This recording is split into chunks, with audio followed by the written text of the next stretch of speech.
युवराज बुध कर रहे हैं अपनी राशि का परिवर्तन।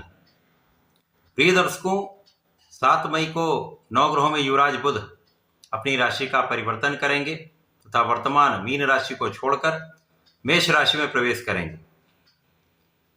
अब नवग्रहों में युवराज बुध एकमात्र ऐसे ग्रह हैं जिनका इस संपूर्ण जगत के समस्त कार्य क्षेत्रों में अपना प्रभाव है, या ये भी कह सकते हैं कि बुध के बिना कोई कार्य क्षेत्र संभव भी नहीं। अब बुध जो अत्यंत महत्वपूर्ण ग्रह हैं, जिनका समस्त कार्य क्षेत्रों में संपूर्ण प्रभाव है तथा ये अपना संपूर्ण प्रभाव अति शीघ्र प्रदान कर देते हैं। ये जिस भाव में जाएंगे उस भाव के स्वामी के अनुसार तथा जिस ग्रह के साथ में होंगे उसके प्रभाव के अनुसार अपना संपूर्ण फल, चाहे वो अच्छा हो या बुरा प्रभाव हो, अति शीघ्र प्रदान कर देते हैं। मेष राशि में पहले से ही सूर्यदेव का गोचर चल रहा है, जो अपनी उच्च राशि में होकर महाबलवान है। अब जब बुध जो सूर्य से अति मित्र के भाव में होते हैं साथ में पहुंचेंगे तो प्रबल रूप से बुधादित्य योग का निर्माण होने वाला है, जो निश्चित रूप से समस्त राशि के जातकों के लिए अत्यंत प्रभावी भी होगा, कुछ बड़े लाभ देने जा रहा है। जय श्री गणेश। नमस्कार, मैं आचार्य संजय द्विवेदी। मेरे समस्त प्रबुद्ध दर्शकों का मेरे चैनल पर हार्दिक स्वागत है। प्रिय दर्शकों, मई माह में बुध का 7 मई को परिवर्तन होगा, पुनः 23 मई को परिवर्तन होगा। इस प्रकार से एक माह के अंदर ही बुध 2 बार राशि परिवर्तन करेंगे तथा दोनों बार सूर्य के साथ इनका महायोग बनेगा। 2 बार प्रबल रूप से बुधादित्य योग का प्रभाव प्राप्त होने वाला है। आज मैं धनु राशि के लिए, जो गुरुदेव बृहस्पति की मूल त्रिकोण राशि है, यहाँ पर सूर्य अतिमित्र के भाव में होते तथा बुध के साथ इनका विशेष संबंध बनता है। धनु राशि के लिए बुध के इस राशि परिवर्तन से किस प्रकार के प्रभाव प्राप्त होने वाले हैं, किन किन भाव में आपको लाभ मिलेगा, अथवा कहीं पर कोई समस्या या अवरोध है तो उसका क्या निराकरण, संपूर्ण विश्लेषण मैं पूर्ण तर्क के साथ करने जा रहा हूं। प्रिय दर्शकों, इस राशिफल को आप अपने लग्न तथा राशि दोनों के अनुसार देख सकते हैं। धनु राशि के लिए बुध आपके सप्तम तथा कर्म भाव के स्वामी है। सप्तमेश कर्मेश का गोचर आपके पंचम भाव में प्रारंभ होने वाला है। अब पंचम भाव जो कि ज्ञान का भाव है, शिक्षा का भाव है, प्रज्ञा का भाव है, विवेक का भाव है तथा ये संतान एवं प्रेम का भी भाव है। बुध का इस भाव में गोचर, सूर्य के साथ इनका युति प्रभाव, महाप्रबल बुधादित्य योग का निर्माण आपके लिए अत्यंत प्रभावी रहने वाला है। इस समय में आपके ज्ञान में वृद्धि होगी, आपकी क्षमता में वृद्धि होगी, आप अपने ज्ञान का संपूर्ण उपयोग कर पाएंगे। इस समय आपकी बुद्धि का बल अत्यंत श्रेष्ठ रहने वाला है। यहाँ पर आप बहुत विवेकपूर्ण कार्य करने वाले, विवेकपूर्ण निर्णय लेने वाले हैं, जिसका प्रभाव निश्चित रूप से आपके कार्य क्षेत्र में प्राप्त होने वाला है। इस पूरे समय में आपके भाग्य का साथ आपको प्राप्त होगा। आप अपने परिश्रम का संपूर्ण लाभ ले पाएंगे। इस समय आपकी शिक्षा, ज्ञान तथा अपने विवेक से आप अपने कार्य क्षेत्र में संपूर्ण रूप से सफलता की प्राप्ति करने वाले। जो लोग शिक्षा ज्ञान से संबंधित कार्यों में हैं उनके लिए विशेष अवसर है। पद वृद्धि के साथ साथ धन का लाभ भी प्राप्त होगा। इसी प्रकार से जो जातक विद्यार्थी गण हैं उनके लिए एक अच्छा समय है, जब अपने बुद्धि बल से, अपने आत्मबल के प्रभाव से महाबलवान स्थिति आपकी बन रही है। यहाँ पर आपके शिक्षा में बहुत अच्छा परिणाम आपको प्राप्त होने वाला है।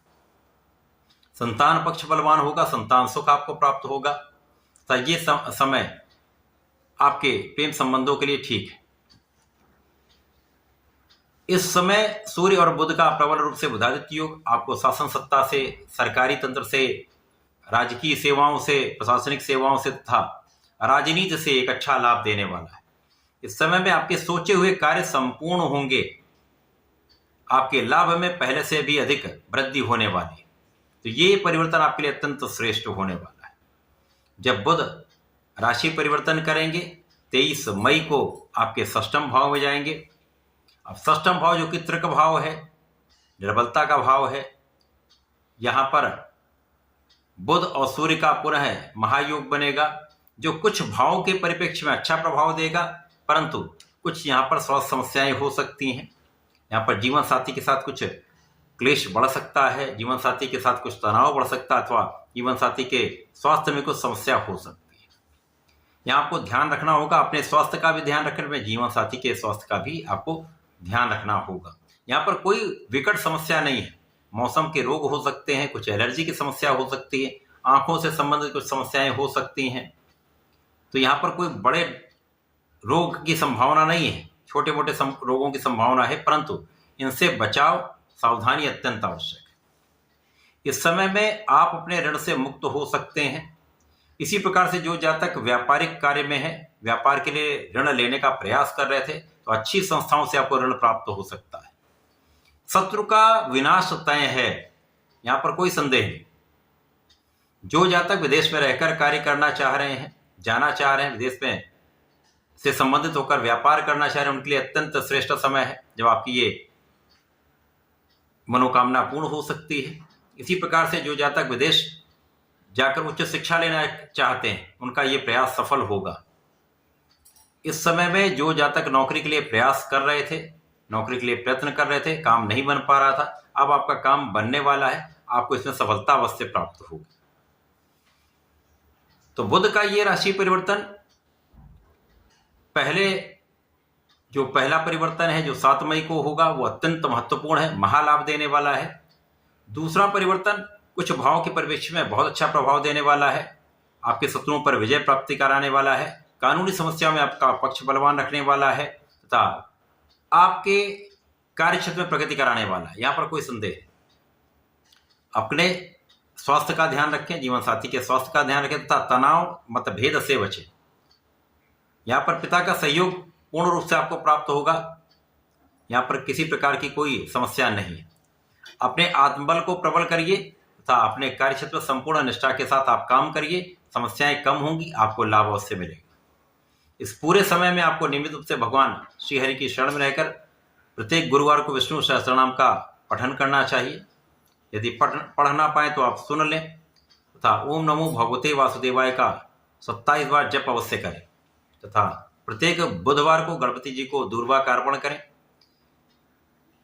लाल पुष्प का अर्पण करें, मिष्ठान का अर्पण करें, तथा ओम गंग गणपताय नमः का 27 बार जप अवश्य करें। श्रेष्ठ लाभ प्राप्त होंगे, समस्याएं दूर होंगी, लाभ वृद्धि तय है। तो ऐसा करके इसका लाभ लें। धन्यवाद, नमस्कार।